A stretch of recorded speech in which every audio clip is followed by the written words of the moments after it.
Hai semuanya, selamat datang di Cerita Seram. Di channel ini kami siap membuat bulu kudukmu merinding, makanya jangan lupa subscribe ya. Dan kali ini kita akan membahas kisah yang judulnya Misteri Bayangan Hantu Pemberi Utang. Langsung saja kita simak. Dikisahkan, Hadi dikenal sebagai rentenir paling kejam di kampungnya. Dengan jubah putih yang selalu licin disetrika dan tasbih melingkar di tangan, ia sering duduk di beranda rumahnya yang megah sambil mengawasi siapa saja yang lewat. Tapi di balik penampilannya yang religius, ia adalah predator yang membungkus jeratnya dengan kata-kata manis dan janji mudah, tanpa ribet. Sekali orang meminjam, hidup mereka seperti dikunci rantai. Tak ada jalan keluar selain kehilangan segalanya. Kalau kau tak bisa bayar bulan depan, aku ambil motormu, paham? Katanya sore itu kepada Fajar, seorang buruh harian yang anaknya sedang sakit keras. Fajar hanya mengangguk, menahan air mata, sementara tangan Hadi tetap sibuk menghitung lembaran uang seperti tak ada jiwa di depan matanya. Masjid mungkin hanya 100 meter dari rumah Hadi, tapi langkahnya tak pernah mengarah ke sana. Ia merasa hubungannya dengan Tuhan sudah cukup dengan membayar sedekah kecil dan menghindari daging haram. Bisnis adalah bisnis, katanya dalam hati. Agama ya urusan hati. Namun malam itu udara terasa aneh. Angin tidak bertiup, tapi daun jendela bergoyang pelan. Hadi baru saja selesai menghitung keuntungan hari ini. 6 juta masuk, 3 motor disita, 1 rumah hampir dipastikan berpindah tangan pekan depan.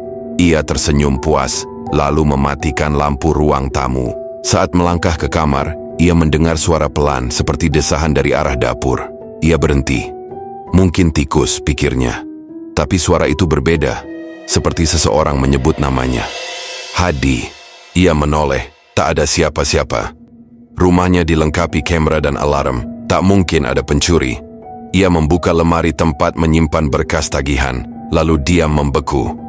Di dalam sana, di sela map kusam, berdiri sosok lelaki muda yang tubuhnya pucat dan matanya kosong. Aku belum lunas, bisiknya dengan suara gemetar, sebelum hilang dalam sekejap. Hadi jatuh terduduk. Keringat dingin membasahi tengkuknya meski cuaca panas. Itu wajah Fajar. Lelaki yang seminggu lalu menghilang, dan kabarnya ditemukan meninggal karena gantung diri. Tapi bagaimana mungkin? Bukankah arwah orang mati tak bisa kembali? Di luar kamar, angin mulai berhembus lagi. Tapi kali ini membawa bisikan yang lebih banyak. Nama-nama yang pernah memohon padanya, menangis, dan akhirnya menyerah. Dan malam pun terasa panjang bagi Hadi, yang baru mulai dihantui oleh dosa yang selama ini ia anggap hanya bagian dari bisnis. Sejak malam itu, rumah Hadi berubah. Bukan secara fisik, tapi rasanya. Udara di dalam rumah seperti lebih dingin, bahkan saat siang hari.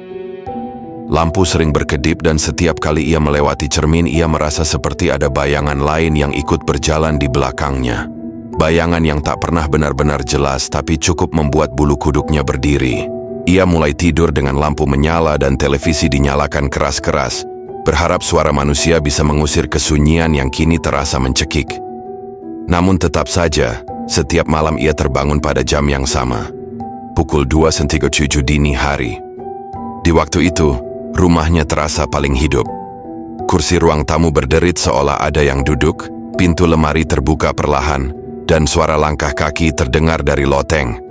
Padahal rumah itu hanya 1 lantai. Hadi mencoba membaca ayat kursi, surah Al-Falaq, dan An-Naas seperti yang dulu pernah ia dengar di ceramah. Tapi lidahnya terasa berat, seperti ada sesuatu yang menahan. Setiap kali ia memulai, suara lain ikut membacanya. Pelan dan parau dari balik dinding. Suatu malam ia duduk di dapur, menggenggam gelas air yang tak ia minum. Dari pojok ruangan bayangan mulai membentuk. Sosok perempuan tua dengan wajah lebam dan tatapan penuh luka muncul.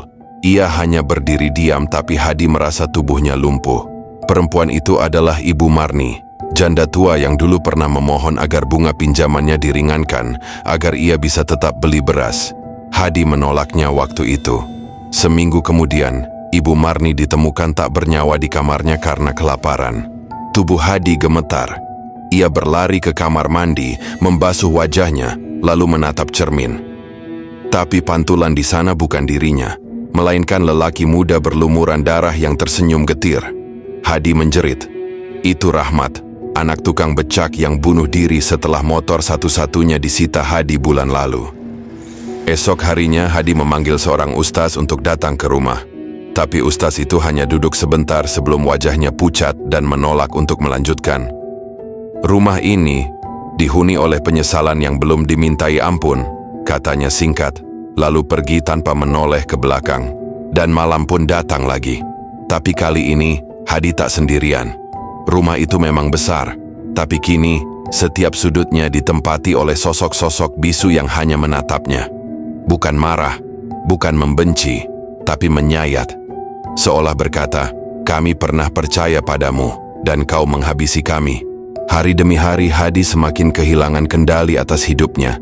Ia sudah berhenti menerima tamu, tak lagi keluar rumah, dan seluruh tirai jendelanya tertutup rapat. Ia mengunci pintu kamar dari dalam, tapi bayangan-bayangan itu tetap masuk.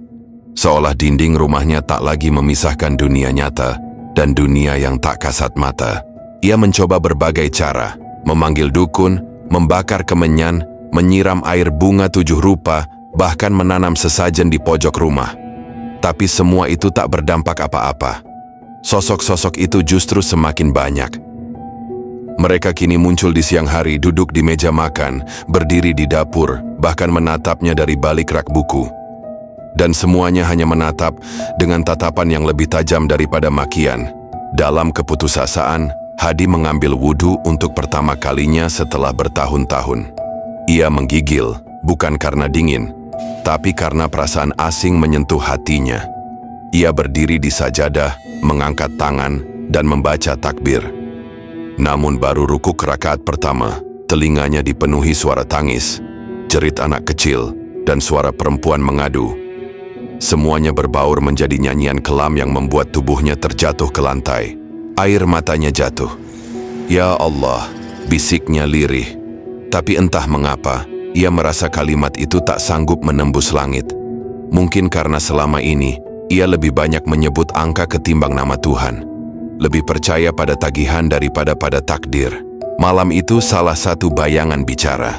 Sosok lelaki separuh baya dengan wajah penuh luka duduk di kursi ruang tamu. Suaranya tenang, tapi dingin. "Bukan uang yang kami tagih, Hadi, tapi hatimu yang dulu tega membungkam jeritan kami." Sosok itu hilang, namun kata-katanya tertinggal di udara, menusuk-nusuk kesadaran Hadi. Keesokan harinya, Hadi membuka lemari tempat ia menyimpan semua buku catatan utangnya. Setiap nama ia baca, satu persatu. Dan setiap kali ia menyebut satu nama, bayangan baru muncul di sudut ruangan. Ruang tamunya kini dipenuhi oleh manusia-manusia yang pernah datang padanya dengan harapan, tapi pulang membawa kutukan. "Aku salah," ucap Hadi sambil terisak meremas dadanya yang terasa sesak. Tapi suara dari balik lemari menjawab dingin, "Maaf bukan hanya dengan kata. Maaf butuh tindakan. Kau belum membayar." Malam itu Hadi duduk termenung di teras rumahnya. Tubuhnya tampak lebih kurus dari sebelumnya. Wajahnya pucat, matanya cekung, dan rambutnya mulai memutih. Sejak seminggu terakhir, ia tak lagi bisa membedakan mimpi dan kenyataan. Ia melihat dirinya sendiri berkali-kali, versi dirinya yang lain. Tubuhnya penuh luka, berjalan tanpa alas kaki, dan selalu berkata, "Lunasi, lunasi, lunasi." Dalam keputusasaan, Hadi mulai mendatangi satu persatu keluarga korban. Ia menyerahkan surat pengampunan dan menyumbangkan semua harta yang ia punya. Rumah-rumah kecil yang dulu ia rampas kini ia kembalikan. Ia menjual mobil, menjual rumah, lalu pindah ke sebuah kontrakan sederhana di pinggiran desa. Tapi meskipun semua itu ia lakukan, sosok-sosok itu tetap datang, meski kini wajah mereka tidak lagi semuram dulu. Suatu malam, ia mendengar azan subuh dari masjid kecil di dekat kontrakannya. Untuk pertama kalinya sejak masa muda, Hadi berjalan ke sana. Ia duduk di saf paling belakang. Setelah salat, ia tak langsung pulang. Ia menangis di sajadah, memohon ampun. Kali ini tidak sekadar kalimat, tapi dengan hati yang benar-benar pecah. Ia berdoa dengan segenap penyesalan yang tak bisa lagi ditakar dengan kata. Namun malam berikutnya mimpinya membawa sesuatu yang tak terduga. Ia kembali berada di rumah lamanya. Tapi rumah itu kini gelap dan sunyi. Bayangan-bayangan itu berkumpul di ruang tengah. Salah satu dari mereka, lelaki tua yang wajahnya remuk, berkata, "Kau telah berusaha, tapi kami tak bisa memaafkan karena kami sudah tak bernyawa." Suasana hening. Lalu seorang anak kecil maju ke depan, menggenggam tangan Hadi dan berkata lirih, "Tapi Allah Maha Pengampun." Pagi harinya, tetangga menemukan tubuh Hadi tertidur di sajadah. Wajahnya tenang, seperti orang yang baru saja pulang dari perjalanan panjang. Di tangannya tergenggam secarik kertas berisi tulisan tangan. "Maafkan aku. Semoga kalian damai di sisinya. Dan semoga aku diampuni di sisi yang sama." Rumah lamanya kini kosong dan dijual murah. Namun tak ada yang betah tinggal lama di sana. Mereka bilang, setiap malam terdengar suara tasbih dan tangis yang samar. Beberapa bahkan melihat sosok pria tua berjalan dari kamar ke kamar, memeriksa lemari, seolah mencari nama-nama yang belum ia tebus. Tapi ada yang bilang, jika kau lewat rumah itu tepat saat waktu subuh, kau akan mencium bau harum samar dan mendengar suara lirih mengucapkan, "Astaghfirullah, Astaghfirullah." Seperti seseorang yang masih berusaha membayar, walau dari alam yang berbeda. Selesai.